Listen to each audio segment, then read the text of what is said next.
कारण रहे। लंबे समय तक कांग्रेस सरकार ने देश को लाइसेंस कोटा राज में उलझाए रखा, दुनिया के बाजार से अलग थलग रखा। और फिर जब ग्लोबलाइजेशन का दौर आया तो सिर्फ इंपोर्ट का ही रास्ता पकड़ लिया गया और उसमें भी हजारों लाखों करोड़ों के घोटाले कर दिए गए।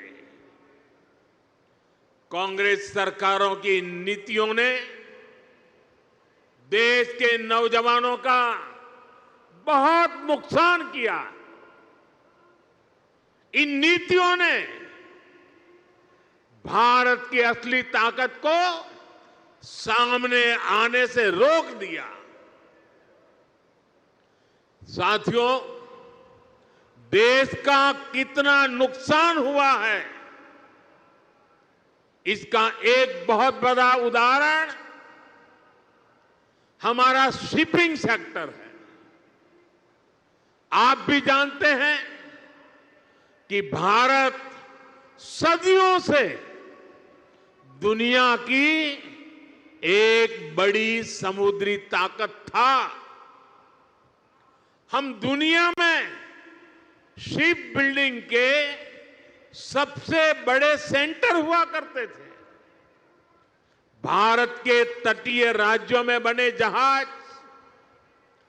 देश और दुनिया के व्यापार कारोबार को गति देते थे। यहां तक कि आज से 50 साल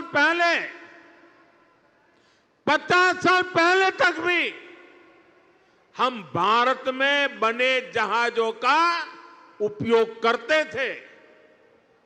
उस दौर में भारत का 40% 40% से अधिक इंपोर्ट एक्सपोर्ट देश में ही बने जहाजों से होता था। लेकिन फिर देश का शिपिंग सेक्टर भी कांग्रेस की कुनीतियों का शिकार हो गया। कांग्रेस ने भारत में जहाज निर्माण पर जोर देने के बजाय विदेशी जहाजों को किराया भाड़ा देना बेहतर समझा। इससे भारत में शिप बिल्डिंग इकोसिस्टम ठप हो गया। विदेशी जहाजों पर निर्भरता यह हमारी मजबूरी बन गया। परिणाम यह हुआ कि 50 साल पहले जहां 40% व्यापार भारतीय जहाजों पर होता था, वो हिस्सा घटकर सिर्फ 5% रह गया। यानी अपने 95% ट्रेड के लिए हम विदेशी जहाजों पर निर्भर हो गए।